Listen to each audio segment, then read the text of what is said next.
Is it about that time? Is it about time?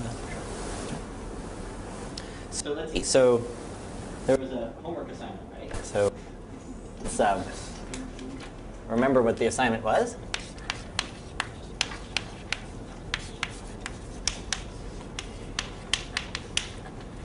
So again, to say the setup, you have some sort of map.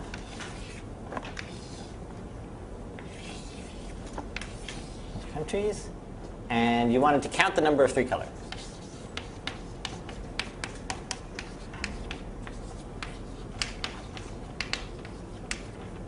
Of the map, and you wanted to describe a tensor network that counted the number of 3 colors. So, somebody want to share something with me?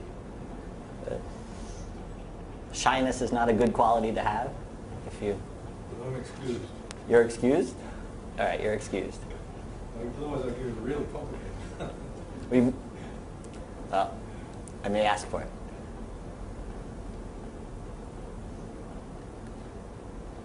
Should I just leave for a couple minutes and come back? Is that what I should do? I don't think back it up at Saturday. I don't know. Give us a hint. 3. Okay, yeah. So you want. Okay, so yeah. So let's try to give a few hints, right? So 3 colorings. Chances are you wouldn't need k any bigger than 3, right? So I'll assert that as a fact, that k equals 3 should do you. Though there is another way to do it where you can put k to be 6, I think. I'll show you that one too. Okay, so remember what the deal was with the first case, right? The first one was there was something about the tensors are encoding some local rule, right? That's what they can be used to do, right? So as soon as you can describe, or the setup would be try to describe a 3 coloring by making local checks. If you can make local checks, and if all the checks succeed, then it's a 3 coloring, and if any of the checks don't succeed, it's not a 3 coloring. That's a good way to design a tensor network for this. Because that way you could encode each of those checks somehow in an actual tensor. So, all right, you don't need to have thought about this problem up until this very minute, right? So, how do you check locally in words a map about whether it's 3 colored or not? What do you do? Every region checks its neighbors. Okay, so one way would be each of the regions, right, has a color associated to it. And then it wants to check that any of its neighbors don't have the same color. Right? Okay. So that's one way. Can somebody describe another way?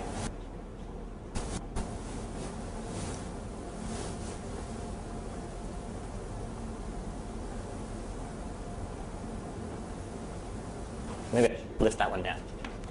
Right? Each region checks neighbors.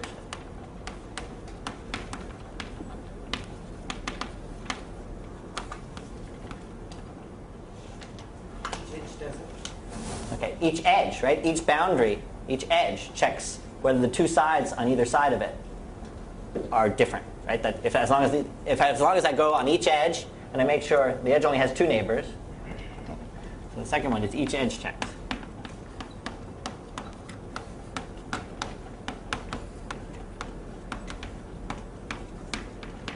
There's a third one.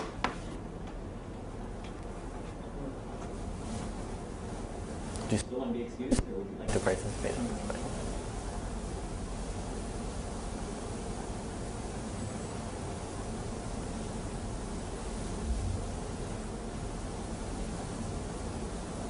So you teach multiple point checking around. Right. So it just occurred to me maybe that's not quite sufficient, but let's see. So if you take each vertex where things meet, you could check around to make sure that things locally don't change, right? So you could sort of each vertex. So the question is, I guess we'll assume that there are no countries that are locked in by other countries. But if we were to do this one, we'd have to somehow add something for this. Will 3 do anything more than 1 and 2? What's that? Will 3 do anything more than 1 and 2? None of them will do anything more than, so each of these by themselves are fine, right? Each of these checks just as a single check will count 3 colorings. This one, if you just make the regional check, that's fine. If you just make the edge check, that's fine. And if you just make the vertex check, that's fine as long as you don't have pictures like this. If you have pictures like this, you're going to have to create artificially an extra vertex. OK, but so let's now design the tensor network for, I don't know, maybe all of them, maybe one of them, I don't know. So let's try to figure out what would happen for, see how we would do it for each region check. Right? So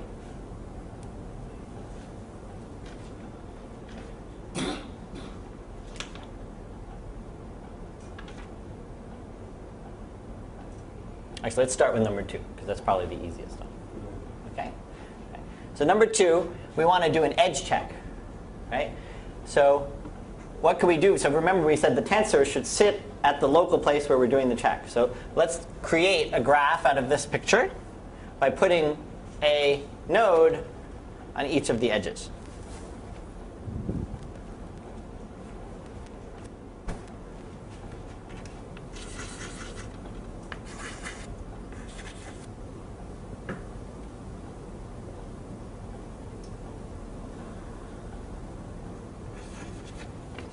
I've become victim of my own enthusiasm in drawing a picture. But all right, so we'll just do this. We'll do this amount. Right? So locally, right, we want to check, right, whether on each side something happens. So what would make sense is to have a tensor where the edges coming out of the tensor would be labeled by the color of the country that was in them. Right? That's what we would label. But to do that, we want some sort of consistency, right? And what's the consistency that we would like? Is we want to make sure that whatever we're saying is the coloring of this region when we're talking about this node, we want to say it's the same as the coloring of this region of that node. Right?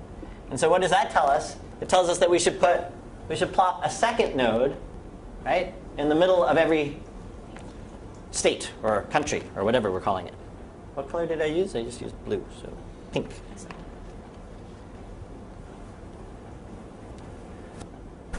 So I want to put a pink node in the middle of every region.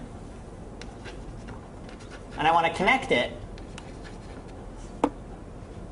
This is not a node.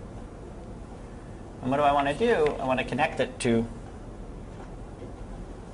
any of the edges that are relevant to it. So here in this case, I would have a picture like that.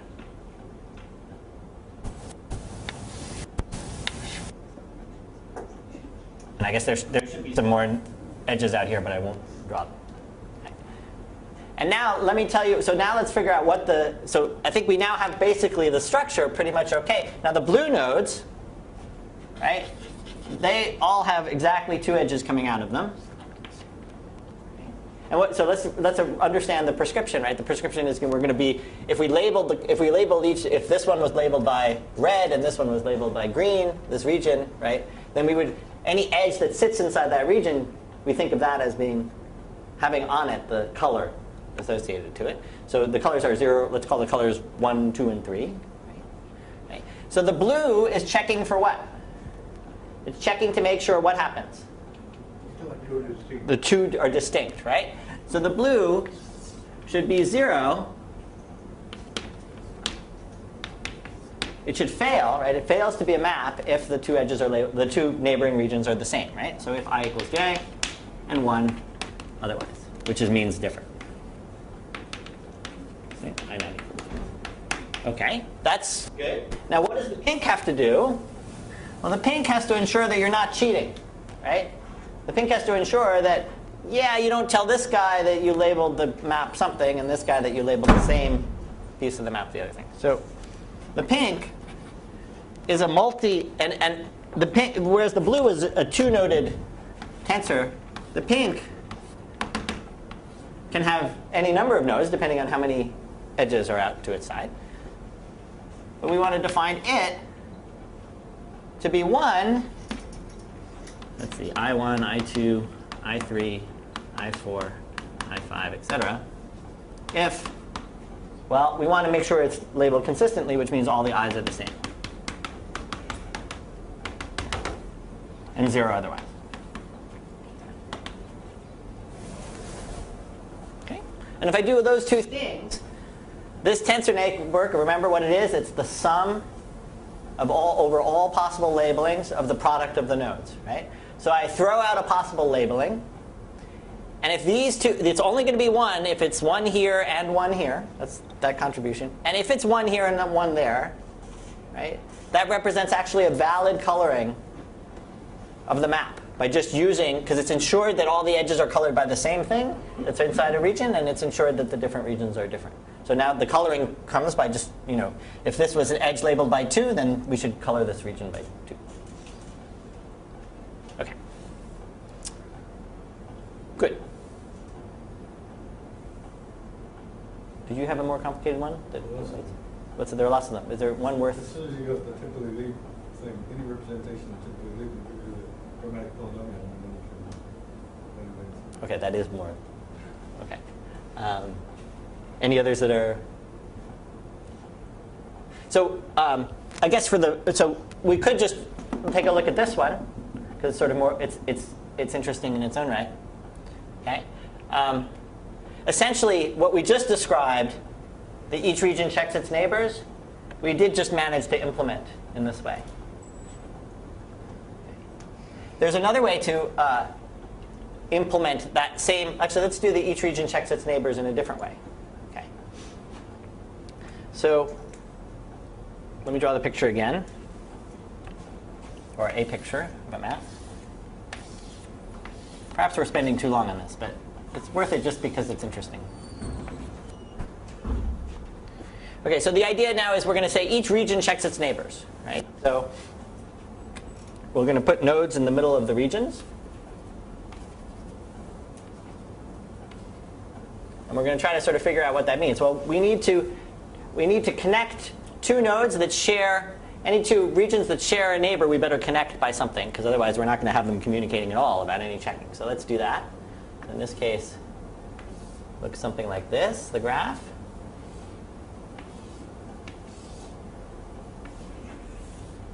I think I've got everything in that picture. Of course, it was dumb of me to use edges at the same as the boundaries of the actual thing, and somebody should have spoken up, but nobody did.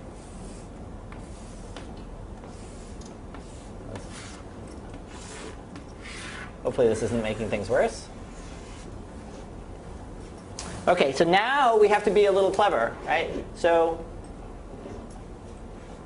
how are we going to encode in the edges the information that we want so that the nodes, right, will be able to check the right thing? So it seems like, first of all, the edges have to encode what? They have to encode two things, right? The color of its one thing and the color of its other thing. So we need to now sort of put a labeling on here that allows us to do that. What's that? Hence the 6. Well, we may, I guess hence the 9. Yeah, hence the 9 should be 9. Erase that 6 wherever it is. So what we're going to do is label each edge. Right? We're going to have the k is going to correspond to two labels, color 1 and color 2. Okay. And we're going to have to work a little bit harder. But anyway, so color 1 will represent the color of the one side. Color 2 will represent the color of the other side. Okay. So the first thing so now pink has to check a bunch of things, right? It has to check, right, that any edge has two colors on it,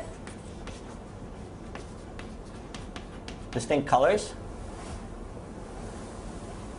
right? And the second thing it has to check, so actually we could just make it color 1 and color 2 and insist that the label, well anyway, forget that for a second. But it also has to check that it, as a country, has a consistent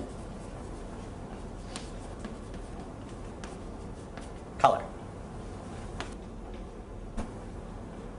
Right? So it contains this, right along this edge contains an information. It contains an information of its color and its neighbors. This one also contains the information of its color and its neighbors. its colors and neighbors. So it has to check that all of its colors are the same. Right? And it has to check that the neighbor's color is different. Right? The consistency of whether the neighbor is being consistently colored is checked by the neighbor's coloring local node. Right? So that is, there's a little bit of a sticking point here, which is, but anyway, so this is what you want it to check. So you want it to be, it's going to be 1 if these two things are satisfied and 0 otherwise. And there's just a little small subtlety, which is I have to tell each tensor, right, whether the label, whether it's the first or the second label that is its color. Right? So this edge, for instance, might be labeled by color 1, comma color 2. Right? But both of these guys have to interpret that as which one is its color, which one is its neighbor's color. So to do that, you'd actually have to, so the actual pink tensors would be a little bit different, one from the other. Okay? Then in the sense that each pink tensor would come along and say, I want to make sure my color is the same, and there's some assignment that says, I know my color is either the first or the second of the label of each edge. And it may be different for each edge. So another way to sort of say that would be, you could put a directed, to help yourself out, you could make the blue edges directed and say, the first label is supposed to be the one of where the arrow points to, and the second to be the one where the arrow starts from. And then you check that all the ones that are pointing towards you have the same, the one corresponding to the one that is actually yours. But does that make sense? I mean, I'm sort of not going to go through the details. But anyway. And these are two, as you can see, the underlying graph is different. Right? And there are two things. And you can actually see, you can basically see that that one is a decomposition of this one further, right? So we said, we've got along the edges it and its neighbor, right? But instead of encapsulating both those informations, we can actually check the neighbor section by introducing a new node in the middle, right? And that'll separately check the neighboring condition. And this node we'll just use to check the consistency of the label of the same.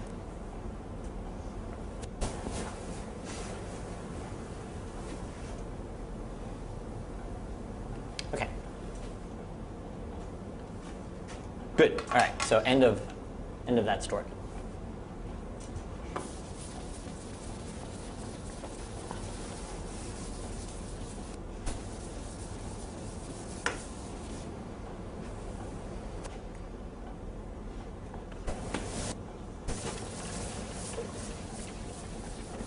Okay, so now we're going to take a break from tensor networks and start talking about planar algebras. And we'll sort of see why, maybe we'll see why tensor networks, I tried to do tensor networks first.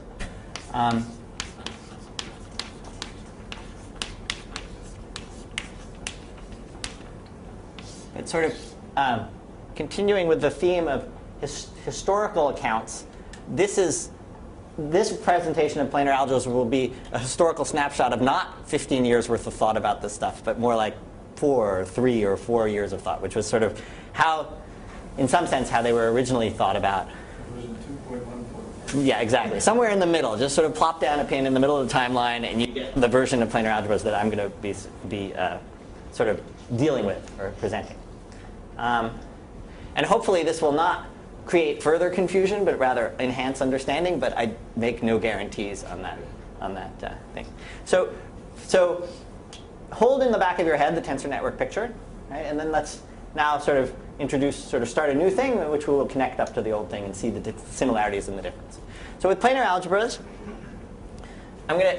whereas with tensor networks the objects were tensors, in planar algebras they're going to be something similar, but I'm going to sort of talk about them a little bit differently. They're going to be boxes, again with edges coming out of the top and bottom. Okay. And in this case, there'll be k edges coming out of the top and k edges coming out of the bottom. And in addition, they'll be directed in alternating directions.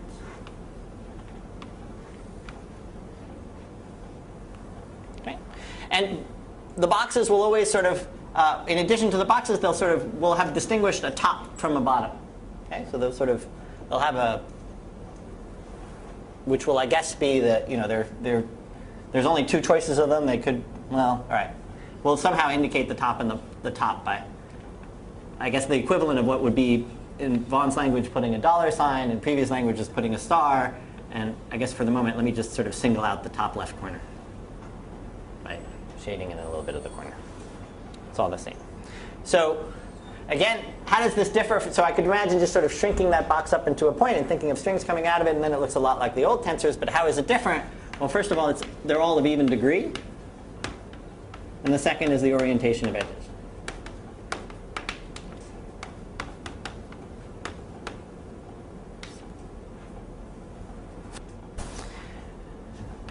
I have a label set, the disjoint union of labels, and I guess for the, well, all right, there's a disjoint union of labels, one for each integer I greater than or equal to 1. Another piece of stuff that comes with it. And I have this notion of, so I have that, and I have a notion of tangles. And so for me, I'm not going to be, or the version of tangles, already have this isotopy thing into it. And so tangles are going to be, just in the same way we were making networks out of tensors, we were combining tensors together, this is going to be the same picture. So it's going to be a set of boxes. Tangles are sort of ways of connecting up boxes to make new pictures, right, in such a way that the orientations match. And so maybe I should, it's not, for me at least, it's not so easy to off the cuff make sure I've thrown in enough lines to get the orientations to match. So let's try to do that.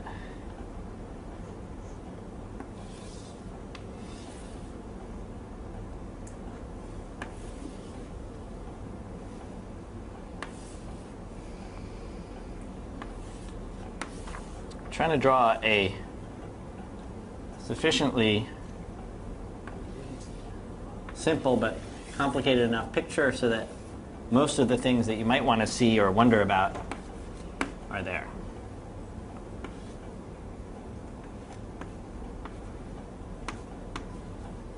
So let's see if, hopefully if I've drawn this correctly, the orientations all work out.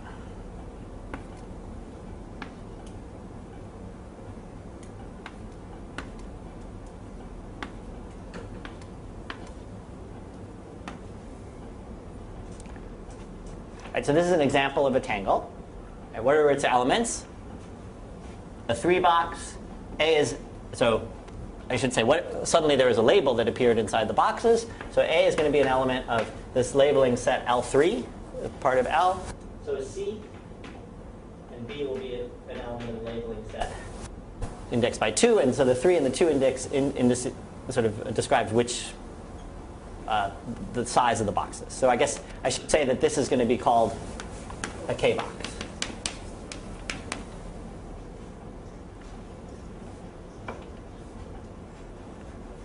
Okay, and here, unlike in the case of tensors, right, I want to stress that these are going to be planar. Okay. So whereas in tensors I was allowed to connect things and pass one string over another, in this case I'm not. Okay, so with this object, a set of objects, I'm going to sort of define an algebra, or a set of algebras. So n is going to be an index, and it's this as a vector space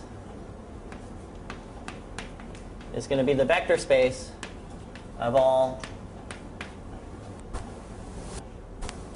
n tangles. So I guess I should have said that this was an example of a 2-tangle. And I guess a piece that I didn't put was there can also be, though this has everything connected to the outside, there can be pieces that are floating around that are just connected to themselves. So there can be single loops as long as their orientation is sort of consistent with the picture, which is that they're alternating. And there could be also some set of sealed off boxes or tangles. Let's see. So can I do this right? Is it? I'm hoping this is right. Let's see. Does that look good? That's right, right? So going in, So P and L will be, so this is a 2 tangle because in the end I can again visualize a big box around the outside, right? Just like I could in tensors, right? And it has 2 things coming out the top and something coming out the bottom. So P and L will be the vector space of all n tangles, and I've said it's going to be an algebra, so I better tell you what multiplication is. And multiplication is going to be, again, borrowing, or you can think of it as something that's familiar to you because you've seen it in the tensor world. That's the way you multiply 2 n tangles together, right? You've got a tangle in here, a tangle in here, okay? Together. So this is, I can, okay? And I extend by linearity. Okay? How do you add 2 tangles? So it's a vector space with a basis being all n tangles, and then it's a linear vector space spanned by those things. Vector space spanned by.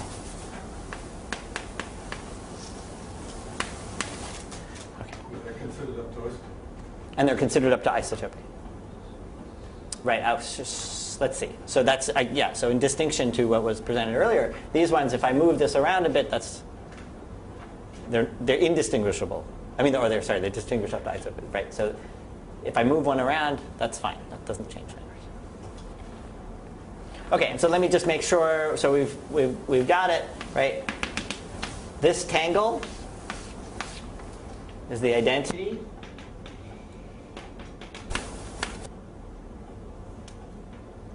Right, for the multiplication. That seems pretty clear, right? You just stick it on the bottom. Okay, and I want to, okay, so then I want to, so I should say that this is an abstract object. It's huge, right? It's sort of, there's nothing small about it.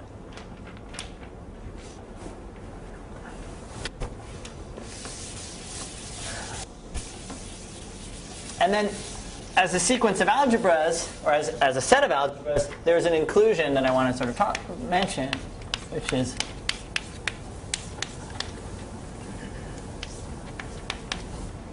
okay, and that inclusion is the following, probably not too surprising for you. This would be an element of Pn.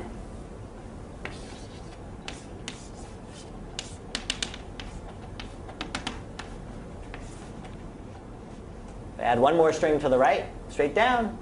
That's an element of Pn plus 1. Okay. So I have a set of, abstractly defined algebras. There's a multiplication on it, right? And I can include one in the next. Okay.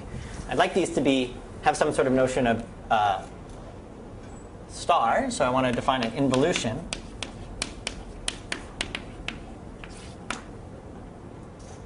I want more out of them. So now if I'm going to introduce involution, I'm going to introduce something, and it's a condition on the label set that for every L, there's a map to an L star. It's also in this labeling set of the same. So if L is an LK, then L star is going to be an LK. And now I want to extend that to, I want to extend that to defining an involution over the whole algebra. And so to do that, I should tell you how to involute a tangle.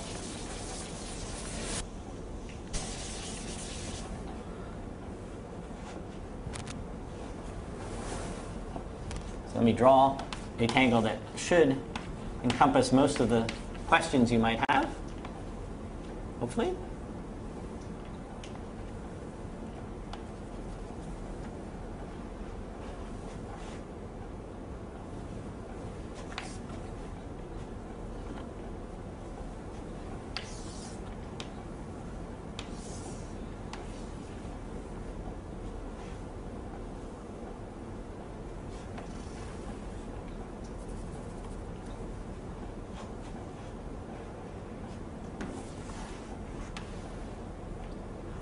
So here's a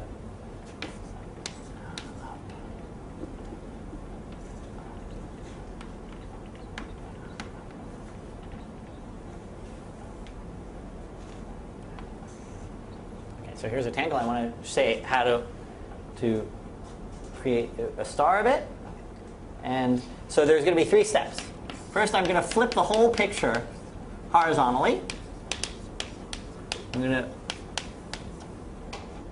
Okay, so let's try our best to do that.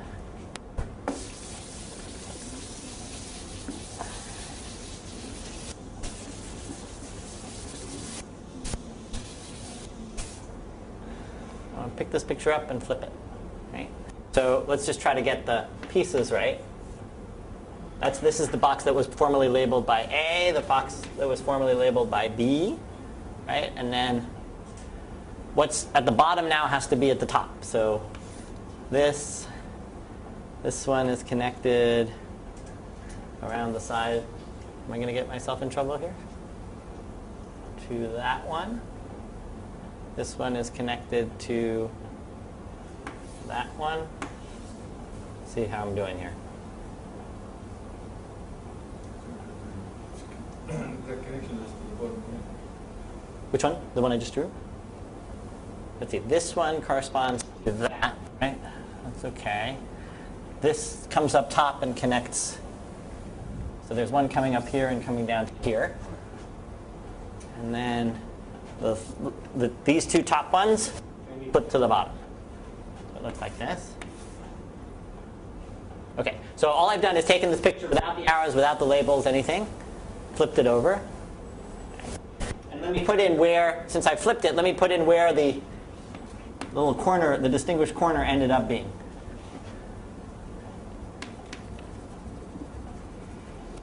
Right? The corners ended up being there. Okay. So that's step one, is the flip. The second is to reorient the boxes. Reorient boxes with now the bottom left goes to the top left.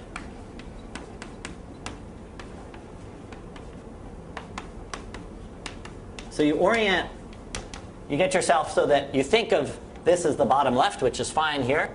And in this case, bottom left. This was an advantage of the next version. So you don't think of it as being the interval. It's just the interval. So, okay, but dollar signs are really associated with intervals. And you just take the image of the interval. so yeah, so there's definitely there's been progress. But if we continue with this version, then you see it as the bottom left and you change it to the top left. So in this case, that means changing it to up here. Okay, and in this case, it means if we think of it as the bottom left, we have to turn our head this way, and so top left ends up going up here. Okay. And then the third step is to, and I should also say reverse orientation of the strings. So I actually didn't, of each string. So I actually didn't draw the strings in here, but if you, let's just take this one for instance, right? That one came from this one, and it was heading into the box. So if I originally did it, I would have had the orientation being into the box. Now the prescription is to turn it facing the other way. And it turns out that this sort of gets everything going the way you want it to go. So you reverse all the orientations. Okay, and the last thing is replace every label. Label L by L star. So in this case, A would be replaced by A star sitting this way. And because the top left ends up over here, I end up drawing B star this way. Okay, so you can sort of see that depending on the orientation of the thing, things, sort of, this is maybe a way to sort of, I picked this picture in a sense because somehow you see what happens depending on things lying on their side or yeah. Okay, anyway, this is just an involution, and for basic picture, if you follow this prescription just for something labeled this way with an A in it, its involution ends up just being this picture with an A star in it. Which is a good thing, because that's sort of, when I'm working with these things, that's sort of how I would like to think of it. Okay. All right, so we have this general set of algebras. We have an involution on them. We have an inclusion from one to the next.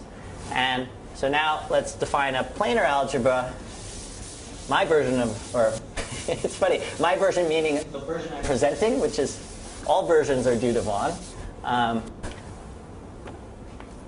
The general planar algebra to be the union over n of P and L.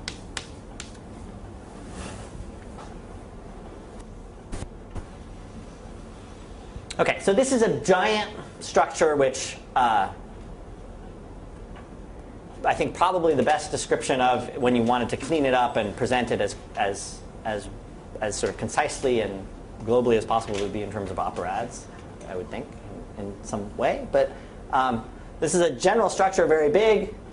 And what we want is sort of concrete sort of images of this kind of, that sort of have this structure in a sort of much more concrete way. And what I'm now going to give you is I guess, really a sort of a description of planar algebras, the ones that we're interested in, coming from generators and relations.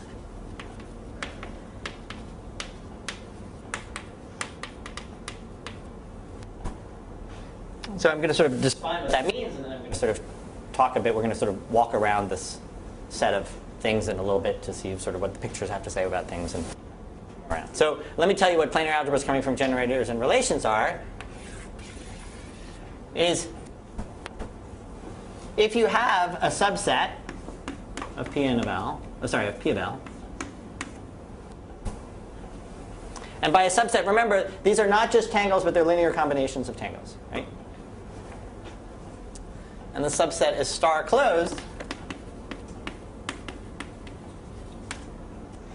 We can think of this big thing, P of L, and then mod it out by basically anything induced by a relation. So let me just try to describe what that means. And so we can describe P of L, and we can mod out. And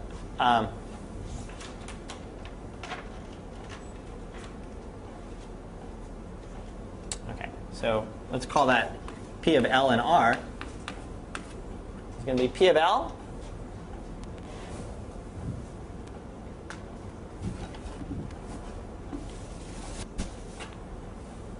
and then I want to tell you what you need to mod out by. And you want to mod out by all all tangles, I guess, or linear combinations of tangles. The span of all tangles and linear combination of tangles that contain an element of R in them.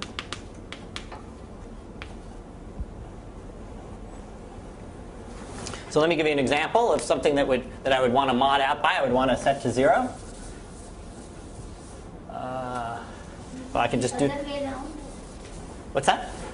R contains an element. No. So R is going to be this generating set of relations, but R is a set of relations, but they generate many more conditions, and those conditions are given by suppose this A, right? Suppose A was in R. Then this would be something that would be in this set of things. B would not have to be in R, just A would be in R. Or separately, B could be in R, but A wouldn't be in R. You explicitly extended the label sets to be anything. That's right. So R, I should say R, right, is something in P of L, which is a linear combination of things, right? And so when I put sort of A being an R here, what I think of this inside this thing is a linear combination of tangles, right? And then I sort of extend. So there's some intimidation that I should do so that I don't have to actually say what exactly I mean, because I sort of wouldn't probably get it exactly right. But you want to sort of make the linearity pull out, and I don't think there's much to be said. But does that make sense? So that if R was a linear combination of two tangles in here, right, then this big picture would be a linear combination of the one with the first thing put in there and the other with the second thing put in there. And that would be a new linear combination of tangles. And right. And I guess even over here when I was saying it, right, that this picture here could represent a linear combination of things.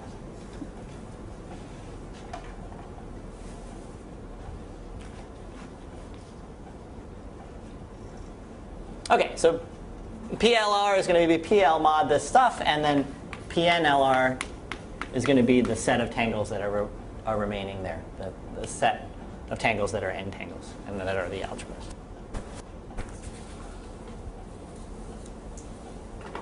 Okay, so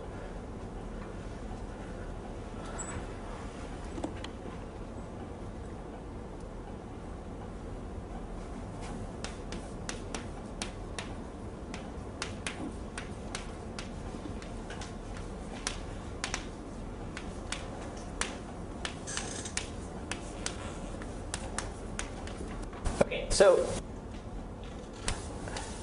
if for some reason Vaughn hadn't fortunately been here for this whole thing to present building things up to planar algebras from subfactors, what I've talked about hasn't mentioned the word subfactor at all, right?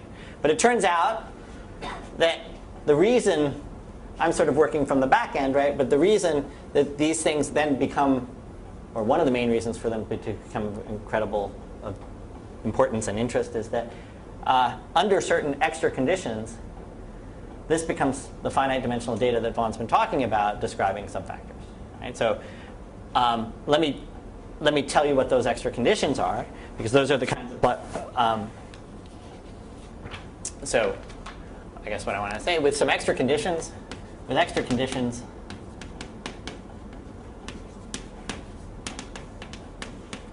right?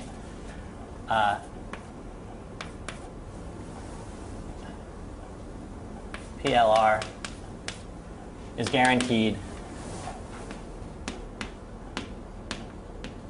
to come from a subfactor.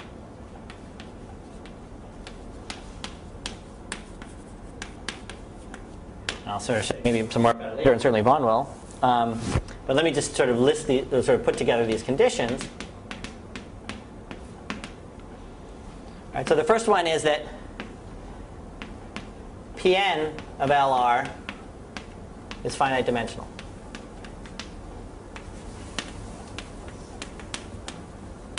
Okay, and that corresponds to, so Pn of LR is going to correspond within subfactors as a post view or p-view of the relative commuton n prime intersect mn for finite index subfactor.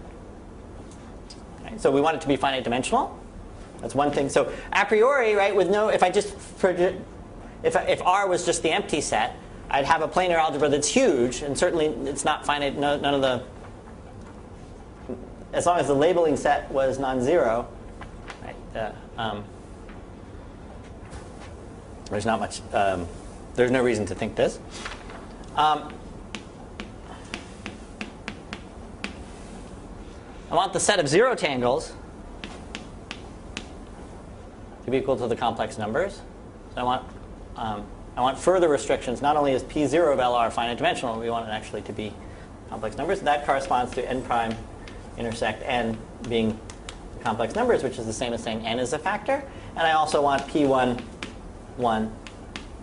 of LR to also be C. That's the statement that m is a factor. M prime intersect. It'll turn out to be that m prime intersect m is. I want it to be what's called spherical, okay, which is to say that I want the representation. So I guess the best way I can sort of say this, or I don't know if the best, but anyway. But what I want is that a picture like this. Okay, so this is now a zero tangle, so it's a complex number, right? I want it to be equal to the same complex number going around this way.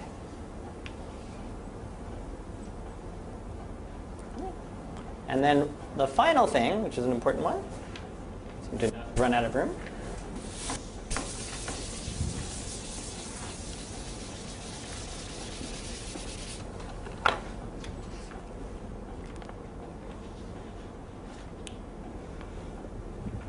is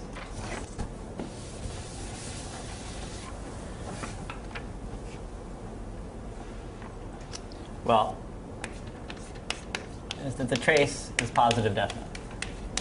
So I haven't said what the trace is. I will in a minute, but here's one way to say what it means in pictures.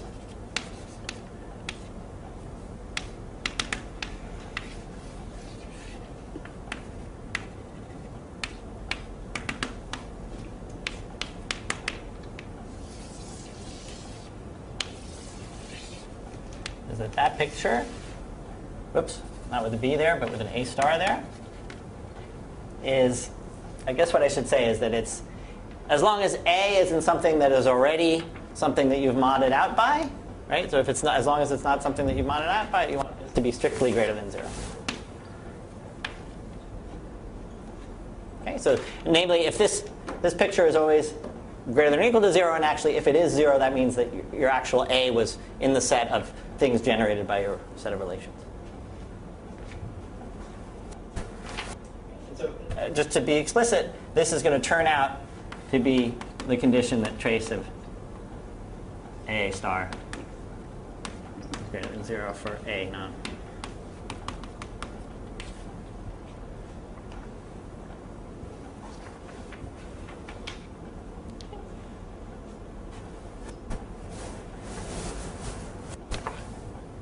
Okay, and so these are the added conditions. And what we're going to embark upon in a minute is trying to come up with sets of relations that create this, or we're sort of going to examine a class of relations that create these conditions.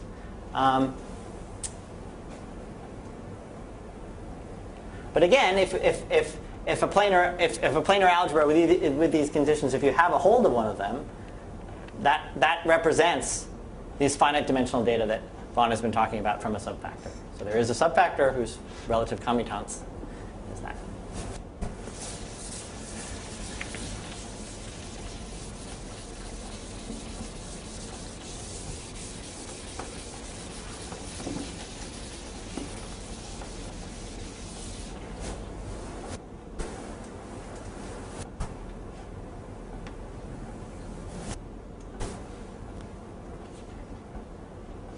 Okay, so let's do a very simple example of these.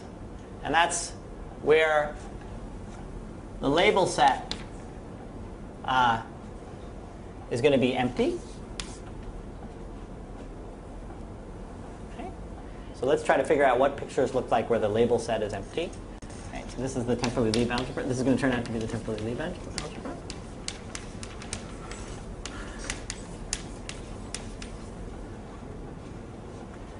So what are the kinds of two boxes that could exist with the labeling set being empty? Well, we need to connect there are two things coming out the top and two things coming out the bottom, and there are really only two possible pictures. There's that picture, and there's that picture. Right? So in this case, P2, right, is sort of two-dimensional. Well, not necessarily. But so there's one other. So then I would also want to say what goes on with a picture like this. Okay. And so if I was to sort of follow this kind of prescription over here, that's a zero tangle. So I want it to be an element of C. So let me sort of define it to be delta.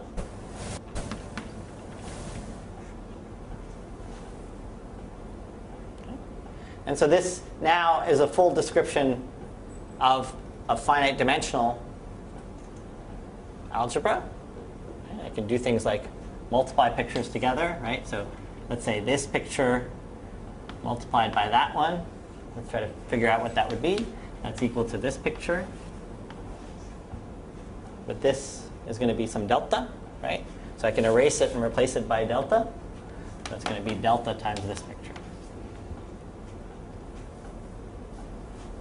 That make sense? It's just given by this stuff. Okay, so a quick look at this would tell you that, and if I make sure that the orientation of the, I should have said this is delta with some orientation on it, but if I make both orientations equal to the same delta, then I've quickly managed to satisfy these three conditions. But the fourth one, not so easy. Trace being positively definite, and there's sort of some nice results about it. Only certain deltas work, right? That's right, right? Certain deltas delta needs to be, first of all, positive, but then it's a special condition for have delta to create a positive definite setup over here. Otherwise, you can sort of create funny linear combinations of tangles that are actually, this value is actually 0, and you end up with, or negative 0, right? And it collapses everything to nothing. Well, as you define the only values for which it's positive are greater or equal to 2. But not all, right? Or Any all. value, yeah. Any value greater than 2. Okay.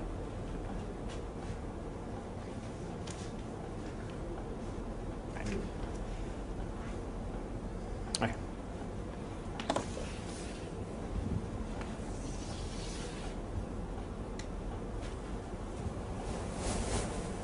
And I guess it's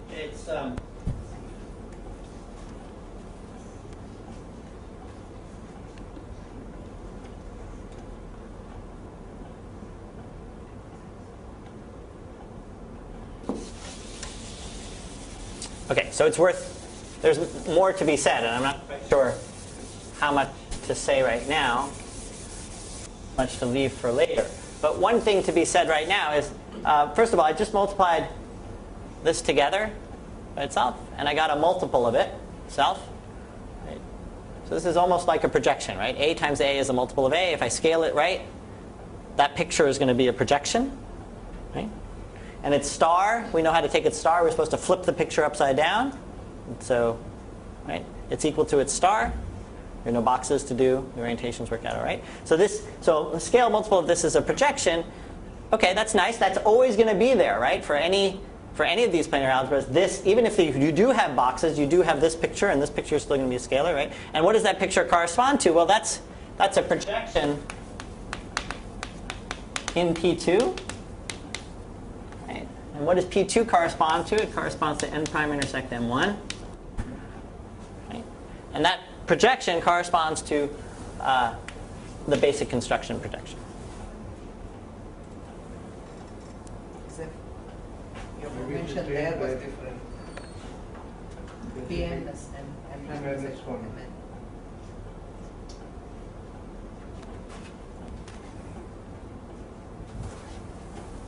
Okay, sorry. N minus 1. Is that what now we're okay, right? Okay, yeah, sorry. The first one is n, the second one is m, third one is, sorry. So m minus 1 is going to be n, and m0 is going to be m. Now we're okay.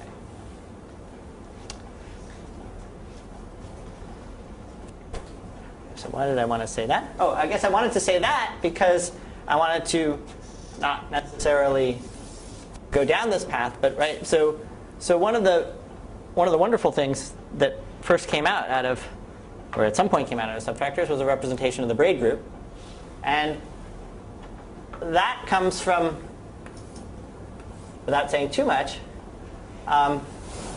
if I have this picture, so I notice that if I take this and I take that, if I multiply these three things together, this, that, and this,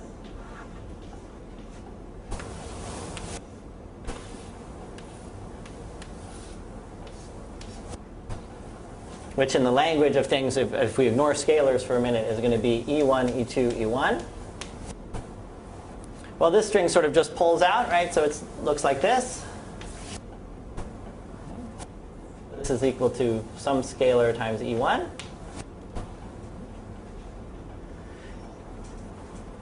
So as far as the version I know, so actually, do you want to just tell the story about how you had these relations and how it led to, from a historical conflict, you should. Oh, you haven't said anything wrong. But do you want to just tell how it sort of, as far as I know, you were sitting in a seminar at some point? Well, I didn't Yeah. have the pictures, but I can believe. Right. So Vaughn was sitting around with these relations involving the e's. And can you please tell the story? Because I'm going to be just checking with you. So, I mean, the interesting thing is probably that, so someone said the Braid Group, you know, that looks a bit like the Braid Group relations. And one time I remember someone actually, this guy, a graduate student in Geneva, actually explained the Braid Group to me afterwards. But several other people have claimed to have also explained to me that this was the braid group, and it's possibly quite true, but you're only receptive to certain well-defined moments. And so the one that actually got through to my brain was this particular person. And it was a relationship with the braid group. So, well, I mean, all it was, it looks a bit like a braid group. right.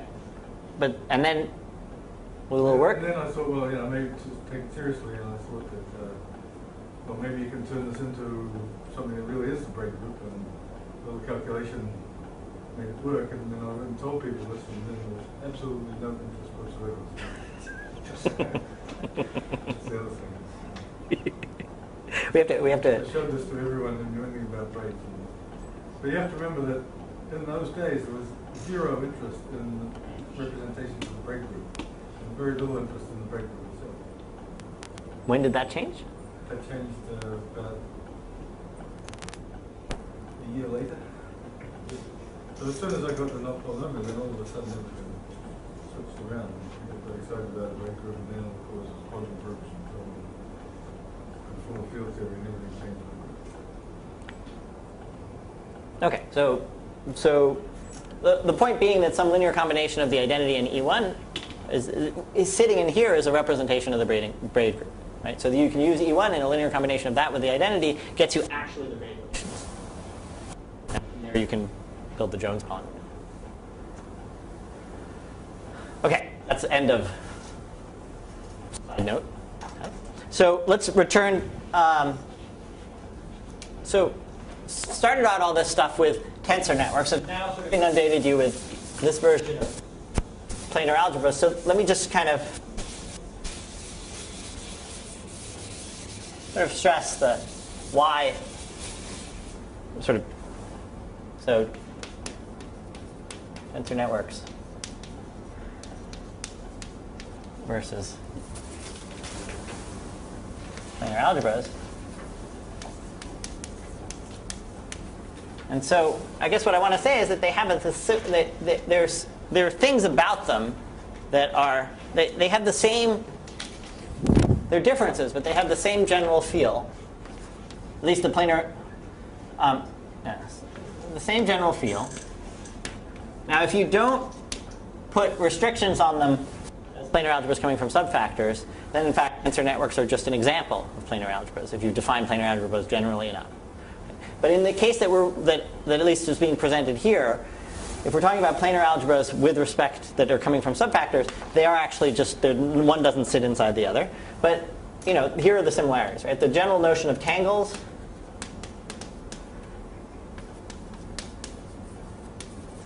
is really the same, and it's sort of helpful. Composition,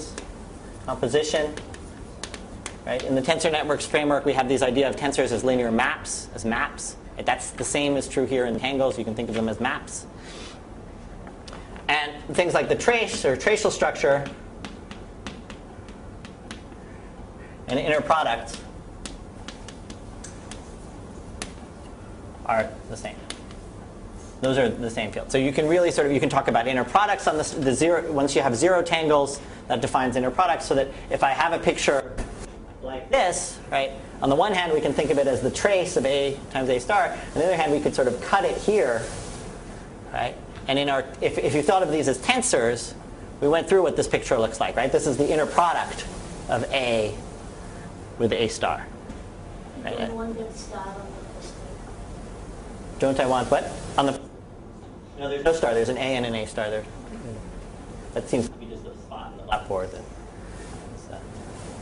Okay, so those are sort of similar pieces, right? But, okay, let me stress that planar algebras, from the planar algebra point of view, right, they have some features that are more general, right? So there's, first of all, they're abstractly defined, right? There's no clear way of evaluating zero tangent. Right? With tensor networks, it was very clear. We summed over. We made some.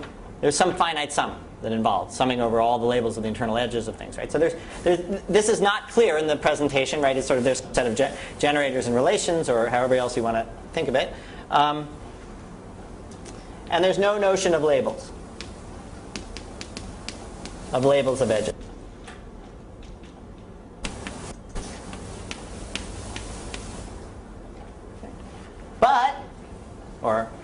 But on the other hand, there are some features that are more specific. Maybe I'll move more specific stuff to somewhere else.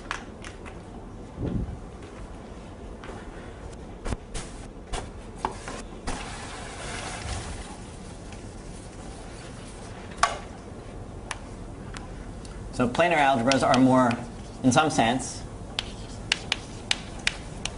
less general.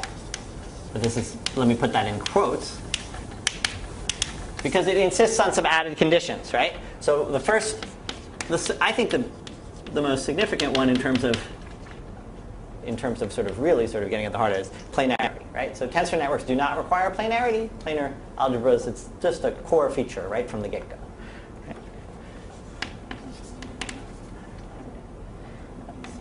The dimension considerations, right? Dimension of P0 equals 1 equals the dimension of P11.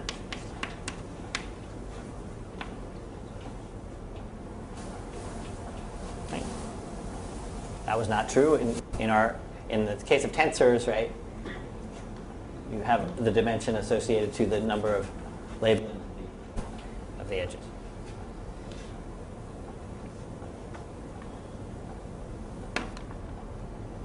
And the third.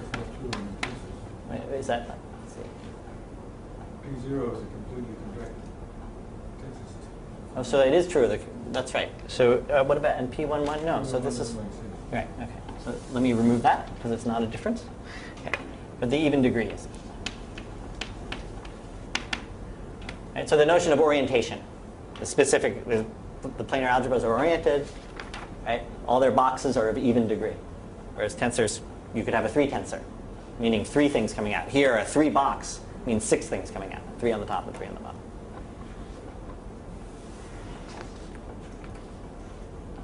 Okay, so just to have it here in some form, in some abbreviated form, let me just I've sort of alluded to it a bunch of times, but let me just sort of put it down.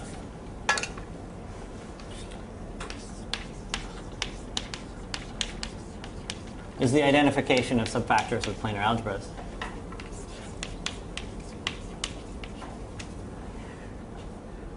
So you start with an inclusion of 2, 1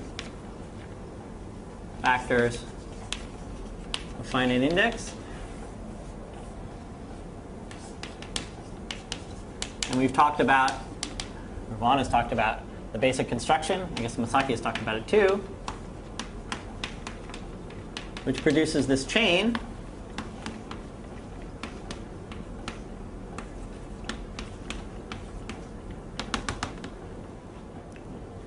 And from this chain, you can create this set of finite dimensional data, which is termed the standard invariant, which is, I guess,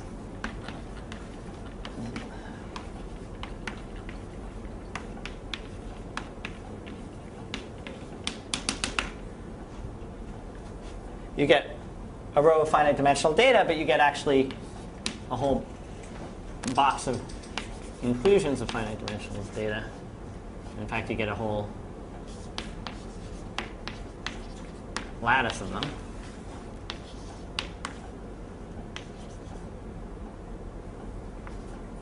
Victim of my own sloppy handwriting.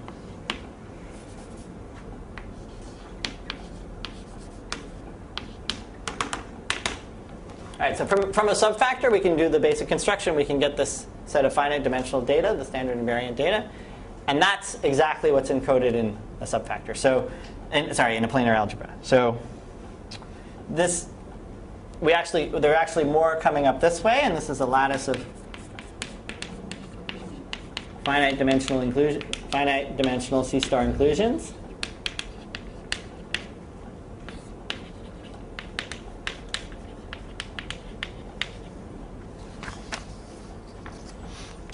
And that corresponds here, corresponds to the planar algebra setup in the sense that this will correspond to P0.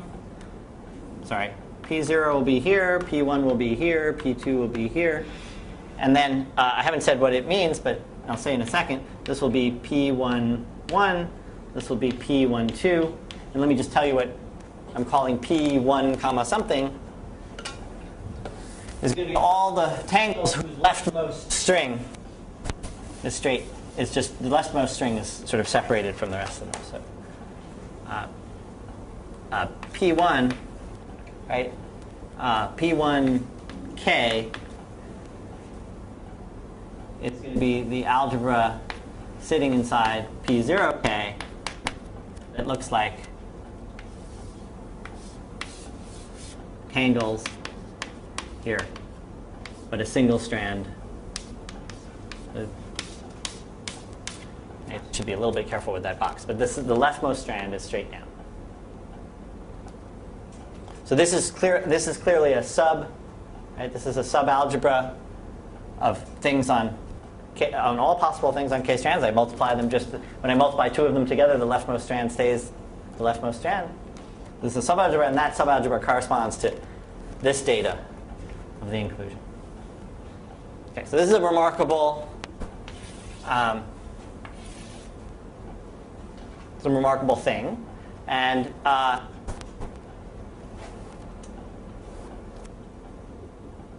so the characterization, abstract algebraic characterization of this of what this structure looks like was due to Popa, and then the interpretation of it and the proving that it corresponded to planar algebras was due to Vaughan.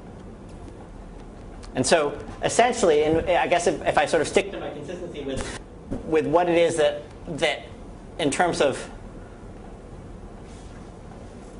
I guess in terms of both what was said earlier today and in sort of my philosophy and sort of in the things that I gravitate towards, was that this geometric view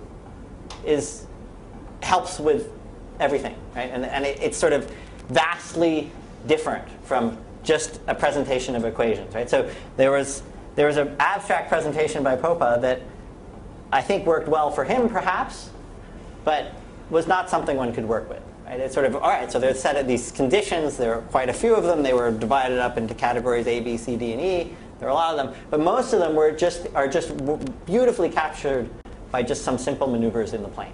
So once you sort of stick these pictures in the plane and you get the right formalism for it, everything is sort of just transparent. It all melts away. Right? And in general, that's sort of where the strength of this whole point of view lies, is that when you have what I would say was good notation, meaning these pictures, then really something can be done where things couldn't be done before.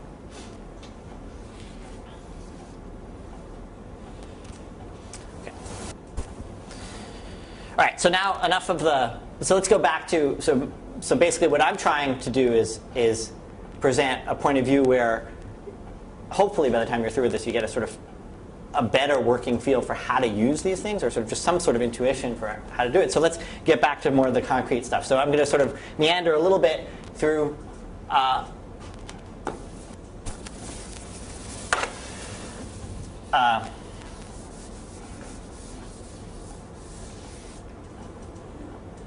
sort of working with planar algebras to constructing planar algebras. So constructing planar algebras corresponds to constructing subfactors, right? So there's a correspondence. And so what I'm going to sort of go through more carefully,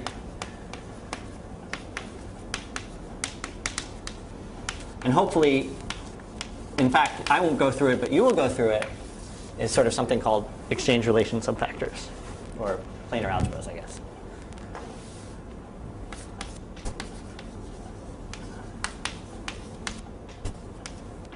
How are we doing on time? What's 10 more minutes? All right. Okay.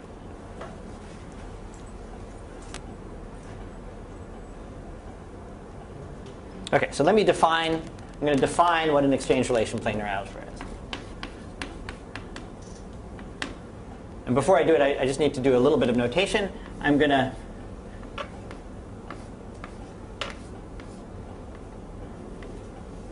say that a box with a 1 in it is going to correspond to this tangle. And a box with an E in it is going to correspond to that tangle. Okay. And I'm going to also have the convention that if I write a letter with a bar on it, it's the same as thinking of having labeled the box upside down. Okay, so I'm going to sort of stop shading the left-hand corner. If I put a bar on a letter and it's straight up, that means its shading is down here and it's labeled up. So it implies that the shading is down there. Okay, so I'm now going to make a definition. Okay, so R, a subset R inside P of L is an exchange relation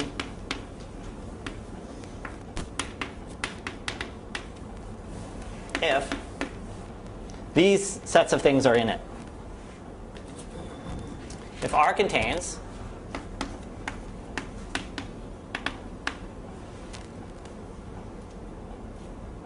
okay, so first I want to say okay, so first I should say that if L actually equals to L2, so there are only two boxes that are labeled. The labeling set is 0 outside of two boxes. And if R contains these sets of things, and maybe I should, since there are going to be a lot of them, I'm going to put them up here.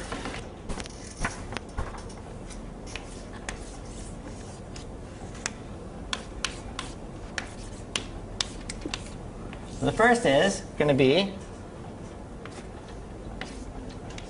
that essentially,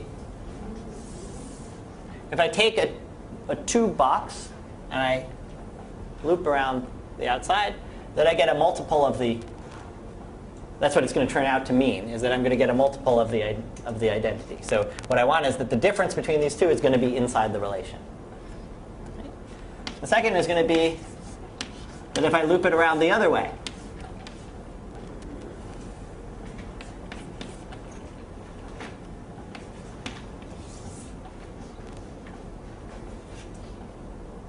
it's going to turn into something like that. And I should say that that's going to be true for all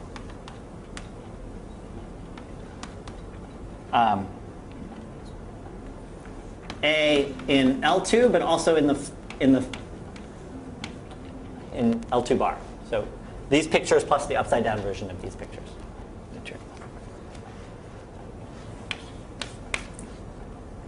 And the second one going to be, if I have an A, I have a B, like that. So if I have this 3 tangle,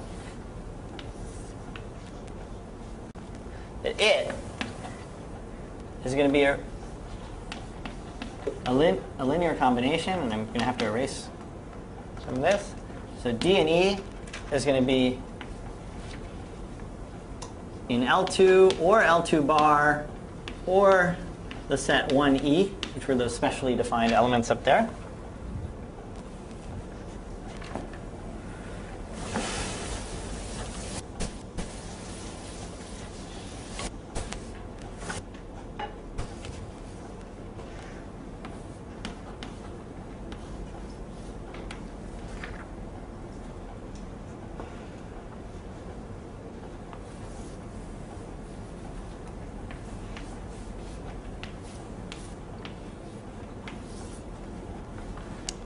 So it's going to be a linear combination of pictures like this.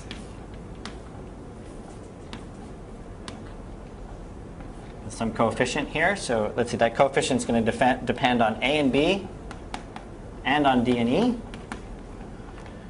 Plus a different coefficient, C prime, also depending on the same things, A, B, and D and E.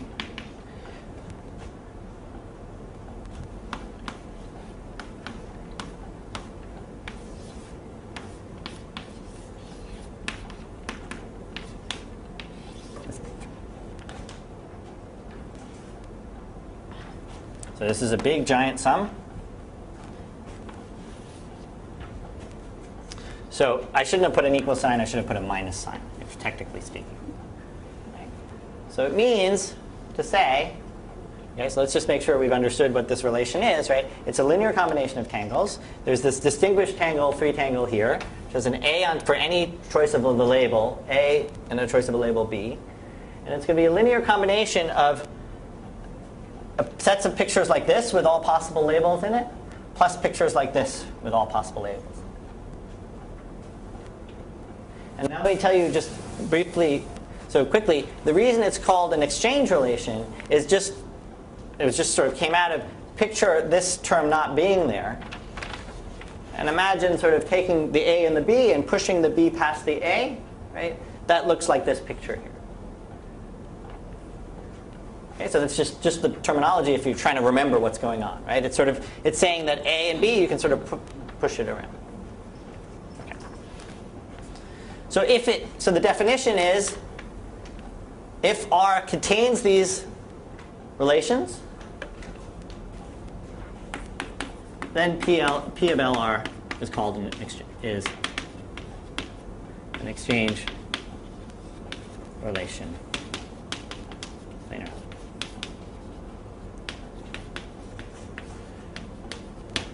Okay, so next time. Oh wait, I do have a few more minutes. Yeah, I do have a few minutes. So this is perfect. I have a few more minutes, so I can state a theorem which then you guys can think about, because it has a very nice proof, and it was going to be something I was going to be standing around waiting for you to think about. And you'll get great satisfaction if you manage to.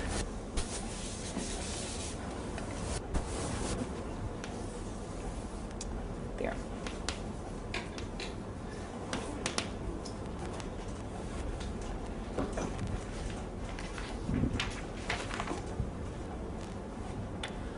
So for L equals L2, a finite set, and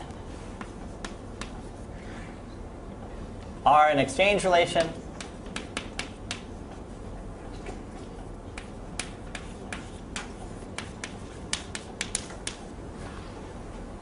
the dimension of Pn of Lr is finite. For all n, for all n.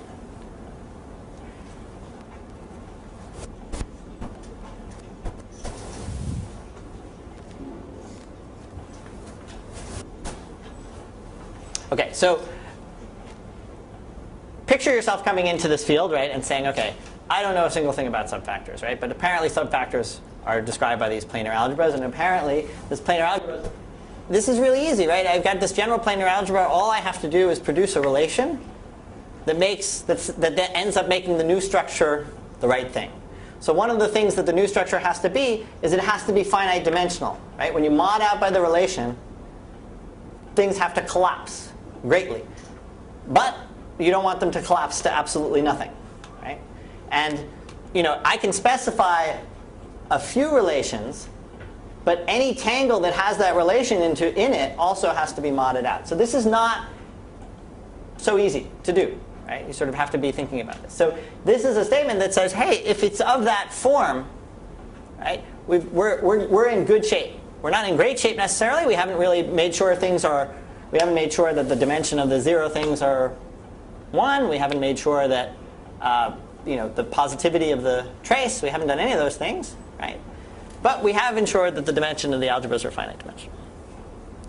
So your job is to prove this theorem, right? So if you want to figure out where to start from, right?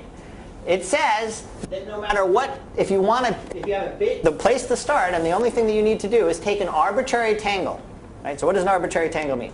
Take a bunch of 2 boxes, put things in them, connect them together, have some number of strings coming out at the top and the bottom, right? If you insist that all the tangles have, let's say, 3 things coming out at the top and 3 things coming out at the bottom, and you look at that set of things, you want to show that that set of things is finite dimensional. And what are you allowed to use, right? You're allowed to use that these facts are true. So if part of your tangle included a loop around like this of a 2 box, you could replace that piece of the tangle by this, right? You could replace any place you see this, you can replace it by that. Any place you see a picture like this, in any orientation, you can replace it by this big sum. So now you can go home and fiddle with these things and try to start to play with them. But it's just a very nice and simple, what would you call it, geometric argument that says that, in fact, you can use these relations to take any big picture and reduce it to a picture of a much more restrictive kind that ends up being there only a finite number of them. OK, and that's where we'll pick up next time, which is